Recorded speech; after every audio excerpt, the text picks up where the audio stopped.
Cadet Nina Foster stood in the third row of the parade ground, her spine straight and her eyes fixed on the distant mountains beyond Arcturus Station. The morning air was cool against her skin, and she could feel the slight breeze that moved across the assembled cadets. 200 students from 40 different species waited in perfect silence as the inspection party made their way down the lines. Nina had been at the Galactic Defense Academy for 3 years now. She knew how these inspections worked. The visiting officers would walk past, make comments about uniform standards, ask a few questions, and then everyone would be dismissed for morning drills. It was routine. It was boring. But it was necessary. Today's inspector was General Krevmal of the Thravian Empire. Nina had heard stories about him. The Thravians were one of the oldest military powers in the galaxy. Their species had hard shells like armor, and they stood nearly 8 feet tall. They had been fighting wars for thousands of years before humans even discovered fire. Krevmal himself had commanded fleets in 6 major conflicts. He was a legend. He was also known for being harsh. Nina watched from the corner of her eye as the general moved down the line. His purple-black shell gleamed in the sunlight. Behind him walked 3 other officers and Commander Willis, the human liaison. Willis looked tense.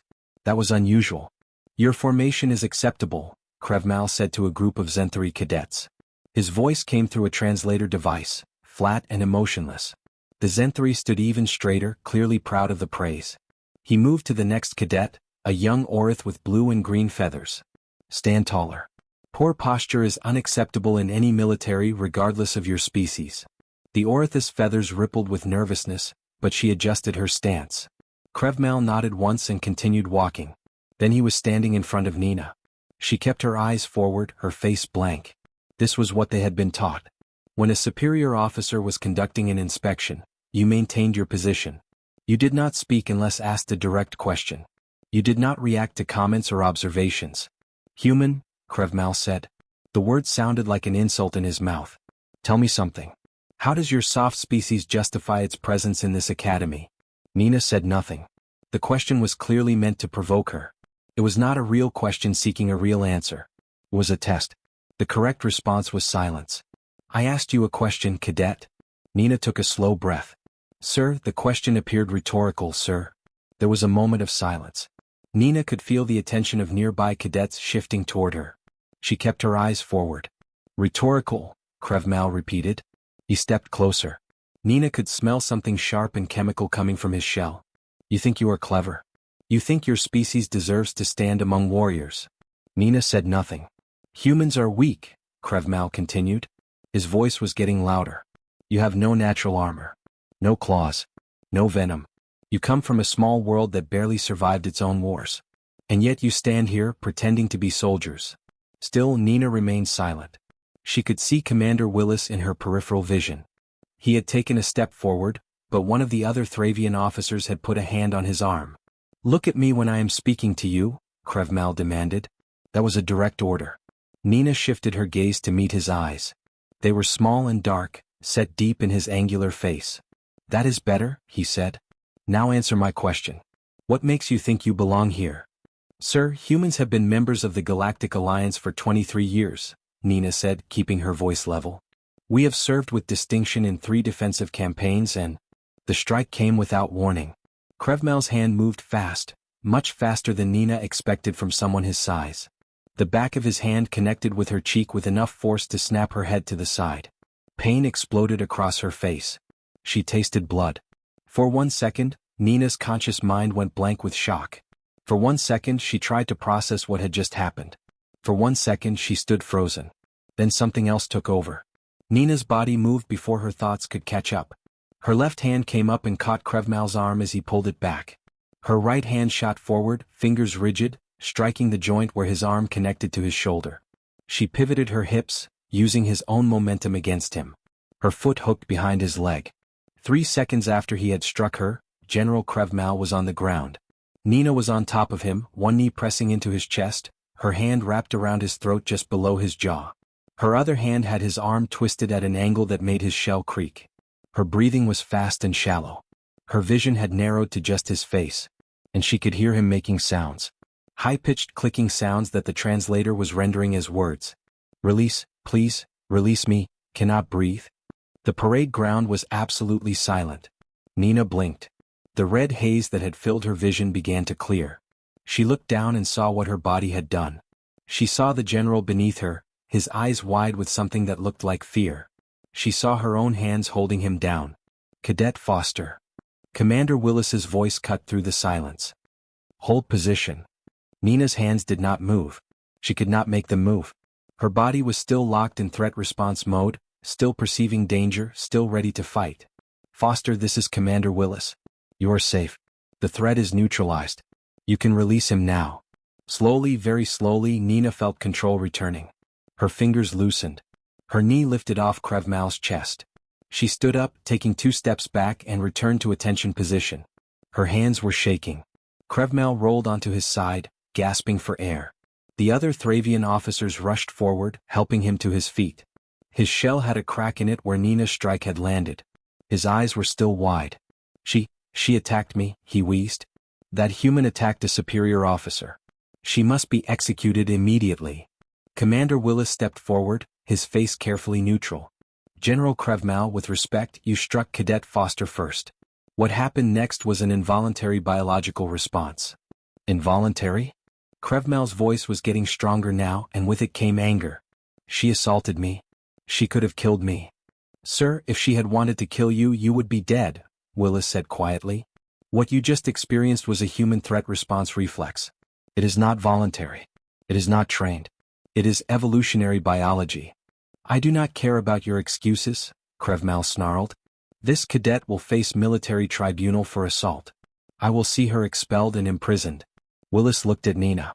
She was still standing at attention, blood running from her split lip, her hands still shaking slightly. Then we will see you at the tribunal, General, Willis said. The tribunal chamber was a circular room with high ceilings and walls made of smooth gray stone. Nina sat at a small table in the center, her hands folded in front of her. She wore her formal cadet uniform, freshly pressed, though the bruise on her cheek was already turning dark purple.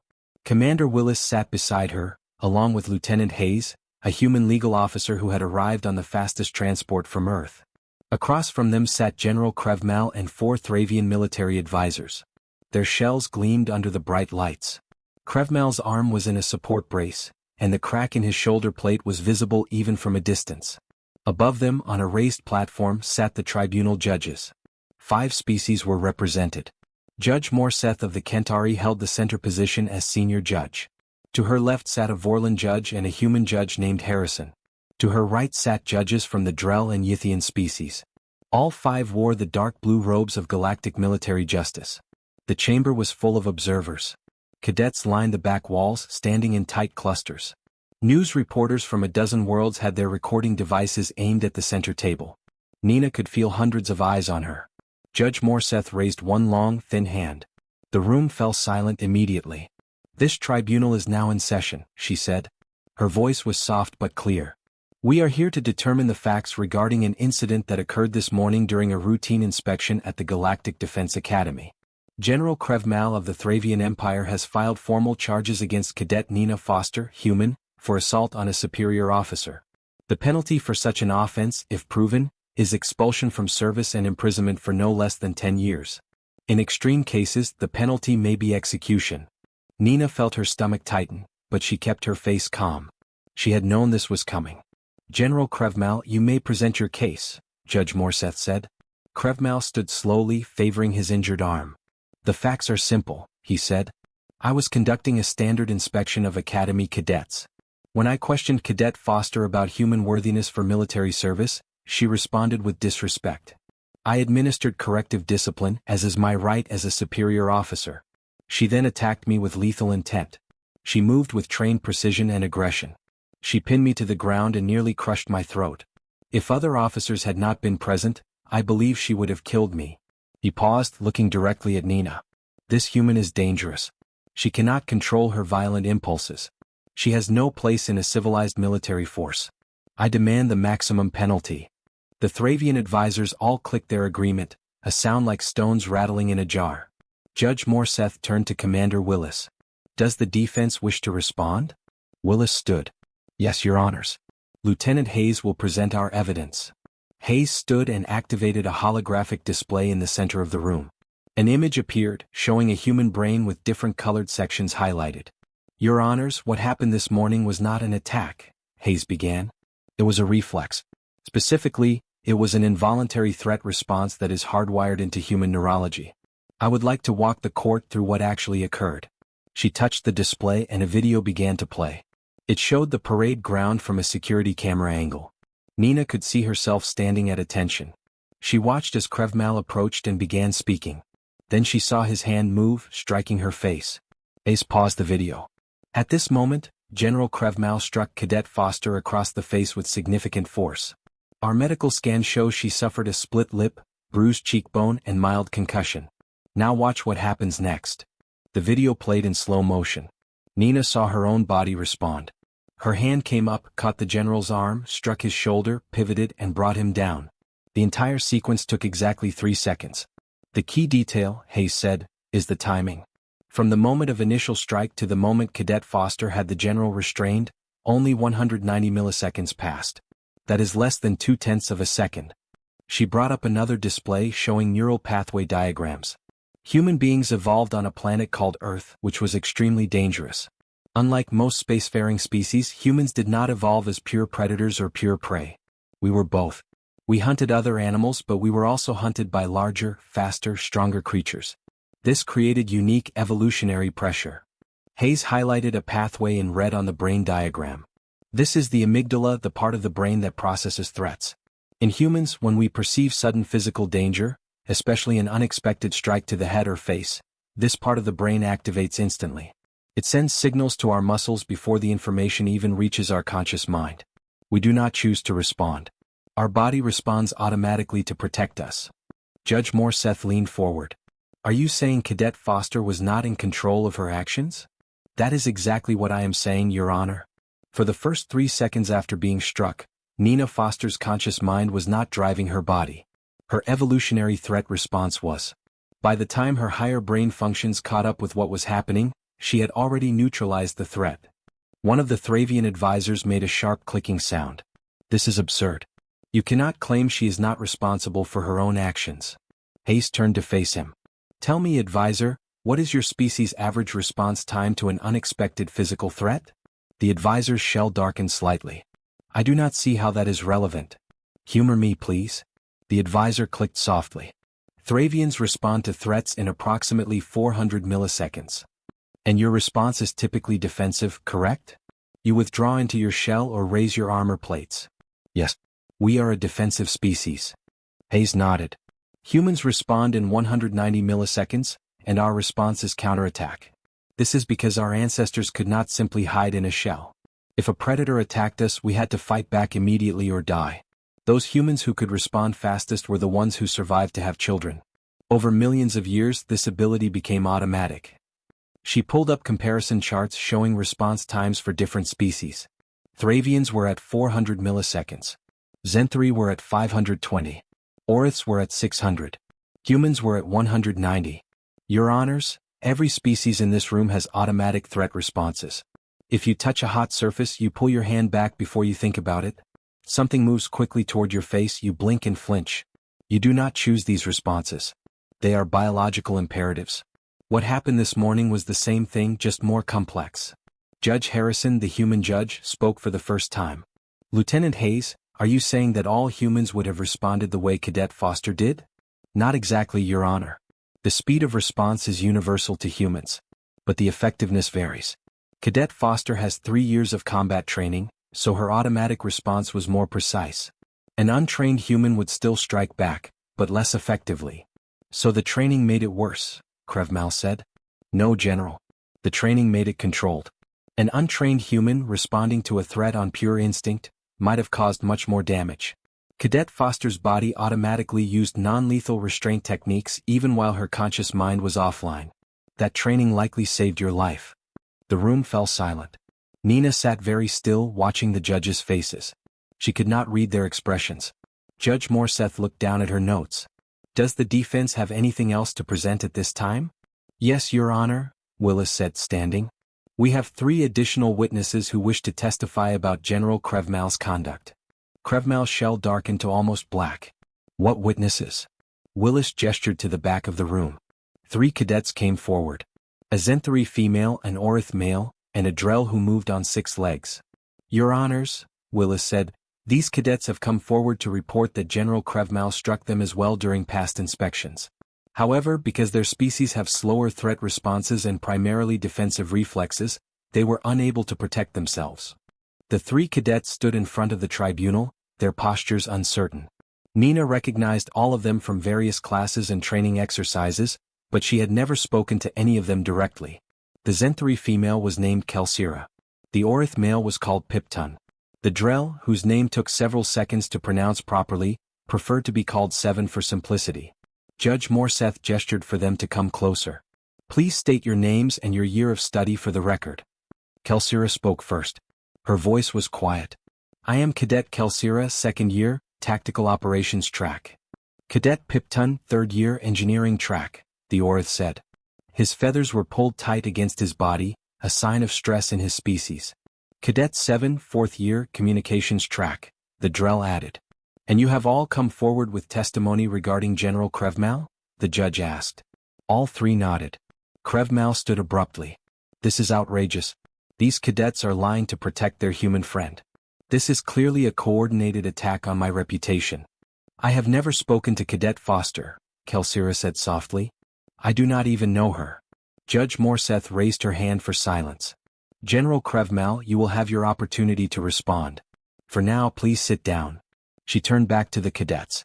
Tell us what happened to each of you. Kelsira took a breath. It was 6 months ago. General Krevmal came to inspect our 2nd year class. He asked me questions about Zenthari military history. I answered correctly, but he said my tone was disrespectful. He struck me across the face with the back of his hand. I fell down. My instructor helped me up, but nothing was done about it. I was told that the general was from a different culture and that sometimes inspections were harsh. Nina felt something cold settle in her stomach. 6 months ago. This had been happening for 6 months and no one had stopped it. Piptun spoke next. It happened to me 8 months ago during a field exercise. I made an error in my equipment check. General Krevmal was observing our unit. He called me incompetent and struck me twice. Once in the face, once in the chest. I could not breathe properly for 3 days afterward. I reported it to my unit leader, but I was told that I should have performed better and that the punishment was appropriate. Seven's multiple eyes blinked in sequence. For me, it was 4 months ago. I questioned one of the general's tactical assessments during a strategy seminar. He said I was insubordinate. He struck me with enough force to crack one of my leg joints. I still have difficulty walking on that side. I did not report it because I was afraid I would be removed from the academy. The tribunal chamber had gone completely silent. Even the reporters had stopped moving. Nina looked at Krevmal and saw that his shell had turned a mottled gray color. These are lies, Krevmal said, but his voice lacked conviction. These cadets are trying to. General, Judge Harrison interrupted. Did you or did you not strike these 3 cadets? I administered appropriate discipline in accordance with Thravian military tradition, Krevmal said stiffly. Physical correction is a normal part of our training methods. It builds resilience and respect for authority. Thravian military tradition, Judge Harrison repeated. Can you show me where in the Galactic Military Code it states that officers may use physical violence against cadets from other species? Krevmal said nothing. Judge Harrison pulled up a document on the holographic display. Article 7, Section 3 of the Galactic Military Code, ratified by all member species including the Thravian Empire. No officer shall use physical violence against subordinates except in cases of immediate self-defense or during authorized combat training under controlled conditions. General, were any of these incidents during authorized combat training? The inspection this morning was not combat training, Krevmal said. It was a parade ground inspection. Then you violated Article 7, Judge Harrison said flatly. Commander Willis stood up. Your Honors, with your permission, we have one more witness. Dr. Lauren Chin is a neuroscientist from Earth who specializes in evolutionary biology and reflexive responses. She has traveled here specifically to provide expert testimony. Judge Morseth nodded. Permission granted. A woman in her 50s entered the chamber. She wore civilian clothes, not a uniform, and carried a small data pad. She took her position at the witness stand and placed her hand on the oath scanner. Dr. Chin, please tell the court about your qualifications, Lieutenant Hayes said. I have spent 30 years studying human neurology, Dr. Chin said. Her voice was calm and professional. I hold advanced degrees in biology, neuroscience, and evolutionary psychology. I have published over 200 papers on human reflexive responses and how they differ from other species. I currently serve as the head of the Interspecies Biology Research Institute on Earth. And have you examined the evidence regarding this case? Yes. I have reviewed the security footage, the medical scans of Cadet Foster, and the neural activity readings that were taken immediately after the incident. Dr. Chin activated her data pad, and a complex diagram appeared on the holographic display. It showed a human nervous system with various pathways highlighted in different colors. What General Krevmal does not understand is that he did not simply strike a cadet, Dr. Chin said. He triggered an ancient survival mechanism that exists in every human being. Let me explain how this works. She pointed to a red pathway on the diagram. When a human is struck unexpectedly, especially in the face or head, sensory information travels through the trigeminal nerve directly to the brainstem. This pathway bypasses the thinking parts of the brain entirely. It is the fastest neural pathway in the human body. From the moment of impact to the moment of response, only 190 milliseconds pass. For context, it takes a human about 300 milliseconds just to consciously register that they have been hit. So you are saying that Cadet Foster responded before she knew she had been struck? Judge Morseth asked. Exactly, Your Honor. Her body moved before her mind understood what was happening. This is not a choice.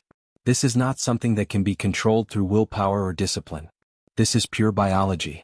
Dr. Chen pulled up another display, this one showing brain activity scans. These scans were taken from Cadet Foster immediately after the incident. You can see here that her amygdala, the threat response center, was fully activated. Her prefrontal cortex, the part of the brain responsible for conscious decision-making, shows minimal activity during those first 3 seconds. She was literally not in conscious control of her body. One of the Thravian advisors clicked skeptically. If this response is so automatic, why do not all humans attack everyone who touches them unexpectedly? Because context matters, Dr. Chin said. The human brain is very good at distinguishing between threats and non-threats. A tap on the shoulder from a friend does not trigger this response. A gentle touch does not trigger it. But a sudden, forceful strike to the face, delivered by someone larger and stronger, in a context where the person was already feeling stressed and watched? That is a textbook trigger for threat response. She changed the display again, showing comparison videos of different species responding to unexpected stimuli. Watch these recordings. Here is a Thravian cadet who has something thrown at their face. They pull their head back and close their eyes. Defensive response, 400 milliseconds. Here is a Zenthari cadet in the same situation. They raise their arms to block. Defensive response, 500 milliseconds. Now here is a human cadet. The video showed a human male in a training scenario. Something was thrown at his face. His hand shot out, caught the object and threw it back, all in a blur of motion. Counterattack response, Dr. Chin said. 185 milliseconds. The human did not choose to catch and throw. His body did it automatically. She turned to face the judges directly. Your Honors, humans evolved in an environment where hesitation meant death. We could not afford to wait and think when a predator attacked. We had to respond instantly. Those humans who could respond fastest were the ones who survived to pass on their genes. After millions of years, this response became hardwired into our nervous system. It is as automatic as breathing. But surely military training teaches control, one of the judges said. Military training teaches control of conscious actions, Dr. Chin agreed. And you can see that control in what happened. Once Cadet Foster's conscious mind regained control, she immediately stopped. She did not continue to harm the general. She did not strike him again. She followed Commander Willis's orders and released him. The training did work, just not fast enough to prevent the initial reflexive response. Dr. Chin looked at Nina for the first time. Cadet Foster did not choose to defend herself. Her body defended her. And the fact that General Krevmal is alive and relatively unharmed is evidence that even in the grip of pure survival instinct, her training ensured she used minimal necessary force. Judge Morseth looked at Krevmal. General, do you have any response to this testimony? Krevmal stood slowly. His shell had lost all its shine. I did not know about this human trait. Ignorance is not an excuse, Judge Harrison said. You struck 4 cadets. You violated Galactic military code. And you did so repeatedly, creating a pattern of abuse. The tribunal chamber remained silent for what felt like hours, though Nina knew it was only minutes. The 5 judges sat in their elevated positions, speaking quietly among themselves. Their voices were too low to hear, but Nina could see their faces as they debated. Some looked angry. Some looked thoughtful. Judge Harrison, the human judge, appeared to be arguing passionately about something. Nina's hands were shaking slightly under the table. Commander Willis noticed and placed his hand on her shoulder briefly, a gesture of support. Lieutenant Hayes was reviewing her notes, preparing for whatever came next. Finally, Judge Morseth raised her hand. The quiet conversation stopped. The observers in the chamber leaned forward. The reporters aimed their recording devices more precisely. "This tribunal has reached its decision," Judge Morseth said. Her voice carried through the room with absolute clarity. "We have considered all testimony, all evidence, and all arguments presented by both sides. This was not a simple case. It required us to think carefully about justice, about biology, and about the future of multi-species military cooperation." She looked directly at Nina. "Cadet Nina Foster, please stand." Nina stood. Her legs felt weak, but she kept her posture straight. This was the moment that would determine the rest of her life. "The charges against you were assault on a superior officer and conduct unbecoming a cadet," Judge Morseth continued. "The prosecution argued that you attacked General Krevmal with intent to harm. They demanded your expulsion and imprisonment." Nina felt her heart pounding in her chest. "However, after reviewing the evidence, this tribunal has concluded that you did not commit assault. What occurred was an involuntary biological response to being struck. Dr. Chen's testimony was clear and convincing. Your nervous system reacted faster than your conscious mind could process. You did not choose to defend yourself. Your body defended you automatically." Nina felt something release in her chest. She could breathe again. "Furthermore, the evidence shows that once you regained conscious control, you immediately stopped and followed orders from Commander Willis. This demonstrates discipline and training, not aggression or violence. Therefore, on the charge of assault, this tribunal finds you not guilty." The observers began to murmur. Judge Morseth waited for silence before continuing. "On the charge of conduct unbecoming a cadet, we also find you not guilty. You were struck by a superior officer without provocation. You were the victim of violence, not the perpetrator. This tribunal sees no failure in your conduct." Nina felt tears gathering at the corners of her eyes, but she forced them back. She would not cry in front of everyone. "Cadet Foster, you are cleared of all charges. You will return to your regular duties immediately. This incident will not appear on your permanent record. You are free to continue your education at the Galactic Defense Academy." "Thank you, Your Honors," Nina managed to say. Judge Morseth turned her attention to the other side of the chamber. "General Krevmal, please stand." Krevmal stood slowly. His shell, which had been dark gray, now looked almost pale. He kept his injured arm close to his body. "General, this tribunal has also considered your actions carefully," Judge Morseth said. Her voice had grown colder. "You admitted to striking 4 cadets. Cadet Foster, Cadet Kelsira, Cadet Pipton, and Cadet 7. You justified these actions by claiming they were appropriate discipline according to Thravian military tradition." Krevmal nodded stiffly. "That is correct. However, you are not serving in the Thravian military," Judge Morseth said. "You are serving in the Galactic Alliance military. You are subject to Galactic Military Code, not Thravian tradition. Article 7, Section 3 explicitly forbids the use of physical violence against subordinates except in cases of self-defense or authorized combat training. You violated this code 4 times. I did not understand that the code applied to." "Ignorance of the law is not a defense," Judge Harrison interrupted. "You are a general. You have held your rank for 17 years. You have attended multiple training sessions on Galactic Military Code. You signed documents acknowledging that you understood and would follow these codes. Your claim of ignorance is not credible." The other judges nodded in agreement. Judge Morseth consulted her notes. "This tribunal also finds it deeply troubling that 3 cadets reported your violence to their superiors and were ignored. We will be launching a separate investigation into why these reports were not properly handled. However, that investigation does not change your responsibility for your own actions." She looked at Krevmal with an expression that Nina could only describe as disappointed. "General Krevmal, you have betrayed the trust that was placed in you. You have harmed cadets who were under your protection. You have violated the most basic principles of military leadership. Therefore, this tribunal has decided on the following penalties." Krevmal's shell darkened further. "Effective immediately, you are stripped of your rank. You are no longer a general. You are no longer an officer. You are dishonorably discharged from the Galactic Alliance military. Your pension and benefits are revoked. You will never again hold any position of authority in any Alliance military force or academy. The chamber erupted in noise. Reporters began speaking rapidly into their devices. Observers talked among themselves. The Thravian advisors clicked in what sounded like distress. Judge Morseth waited for quiet. Furthermore, you will pay compensation to all 4 cadets you struck. The amount will be determined by a separate hearing. And you will issue formal apologies to each of them. Krevmal stood frozen. His shell had gone completely gray now, the color of ash. 17 years of service gone. His rank, his reputation, his career, all destroyed in one morning. Does the defendant have anything to say? Judge Morseth asked. Krevmal opened his mouth, then closed it. Finally he said, "No, Your Honor." Then this tribunal's judgment on the immediate case is complete. However, we have one more matter to address.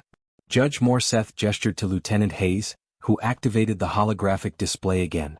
A new document appeared, one that none of them had seen before. This tribunal recognizes that today's events have revealed a serious gap in galactic military regulations, Judge Morseth said. We have always known that different species have different capabilities, but we have not properly accounted for different biological responses to threats. This gap puts cadets and officers at risk. She highlighted sections of the new document. Therefore, effective immediately, this tribunal is establishing what we are calling the Foster Doctrine. This doctrine officially recognizes that species-specific reflexive responses are involuntary and cannot be grounds for criminal charges. It requires all military instructors and officers to receive training on the biological differences between species. And it absolutely forbids any form of physical discipline in multi-species units. Nina stared at the document. Her name was in the title. The Foster Doctrine. This doctrine will be sent to all Galactic Alliance military installations within the week, Judge Morseth continued.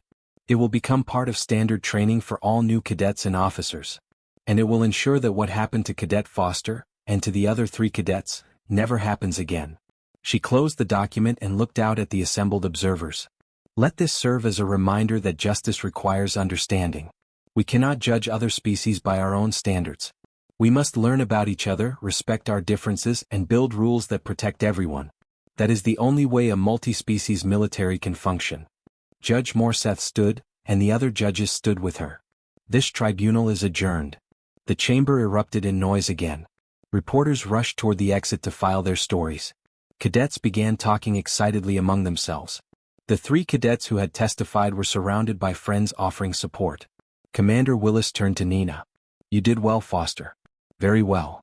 Nina nodded, not trusting herself to speak yet. Lieutenant Hayes was smiling. The Foster Doctrine. That is going to be in military textbooks for the next 100 years. Nina watched as Krevmal was escorted out of the chamber by security officers. He walked slowly, his head down, his shell still that terrible gray color. His advisors followed him, clicking softly among themselves. Kelsira approached Nina carefully. Thank you, she said quietly. I should have reported him properly. I should have pushed harder. It is not your fault, Nina said. None of this was your fault. Piptun and Seven joined them. The 4 cadets stood together, not quite sure what to say to each other. Finally, Seven spoke. Perhaps we should get lunch together sometime. I think we have things to talk about. The others agreed. They made plans to meet the next day, then separated to return to their duties. As Nina walked out of the tribunal chamber, she passed groups of cadets from dozens of different species. Many of them nodded to her with respect. A few actually saluted, though technically she was not high enough rank to deserve it. Nina stepped out into the afternoon sun. The parade ground was visible in the distance, empty now. She thought about standing there this morning waiting for inspection. It felt like years ago instead of just hours. Her communicator buzzed. A message from the Academy Commandant. Report to my office tomorrow morning at 0800 hours. We need to discuss your future here. Nina smiled slightly. Her future. She still had one. 2 years had passed since the tribunal. Nina stood at the front of a classroom filled with cadets from 15 different species. She wore the uniform of an instructor now, with lieutenant bars on her collar. The bruise on her cheek had faded long ago, but the memory of that day remained sharp. Today we are going to talk about reflexive responses, Nina said, activating the holographic display behind her. Every species in this room has automatic reactions to danger. These reactions are not choices. They are biology. Understanding them can save lives. The cadets watched attentively. Nina recognized that look. It was the same look she had worn when she was a cadet, eager to learn, trying to absorb everything. Let me start with a question, Nina continued. If I throw something at your face right now, what would you do? A Thravian cadet raised her hand. I would close my eyes and pull my head back. Correct. Defensive response. Your species evolved with natural armor, so your instinct is to protect vulnerable areas like your eyes. Nina pointed to a Zenthari cadet. What about you? I would raise my hands to block, the Zenthari said. Also defensive. Your species learned that blocking with your limbs protects your body. Nina smiled. Now humans do something different. We counterattack. If something comes at our face, we do not just block. We catch it or hit it away. This is because our ancestors could not afford to just defend. We had to stop the threat completely. She pulled up a video showing various species in training scenarios, each responding to sudden stimuli. The differences were clear. Some species froze. Some species retreated. Some species raised defenses. Humans struck back. None of these responses are better or worse, Nina said. They are just different. They evolved for different environments and different survival needs. The important thing is understanding them. An Orith cadet raised his wing. Lieutenant Foster, is it true that you beat a general in combat? Nina had been expecting this question. It came up in almost every class. I did not beat anyone in combat. I was struck by General Krevmal during an inspection 2 years ago. My body responded automatically to protect me. I had no conscious control over what happened for the first 3 seconds. But you won, another cadet said. No one won, Nina said firmly. General Krevmal lost his career. I was traumatized by the experience. 4 cadets including myself were victims of violence that should never have happened. There were no winners. Only lessons learned. The classroom fell quiet. Nina could see some of the younger cadets looking disappointed. They wanted a story about victory and triumph. But that was not what had happened. The real victory, Nina said, was what came after. The Foster Doctrine now protects all of you. No officer can use physical discipline anymore. Everyone receives training on biological differences between species. We created a system where understanding prevents conflict. She changed the display to show the official Foster Doctrine document. This is what matters. Not one incident. Not one person. But lasting change that helps everyone. The class continued for another hour. Nina demonstrated proper techniques for working with species that had different reflexes. She explained how to anticipate responses during joint training exercises. She taught them how to communicate clearly when reflexes might be triggered. When the class ended, several cadets stayed behind to ask questions. They always did. Nina answered each one patiently, remembering her own days as a cadet, full of curiosity and uncertainty. As the last students filed out, Commander Willis appeared in the doorway. He had been promoted to colonel since the tribunal. His hair had more gray in it now, but his smile was the same.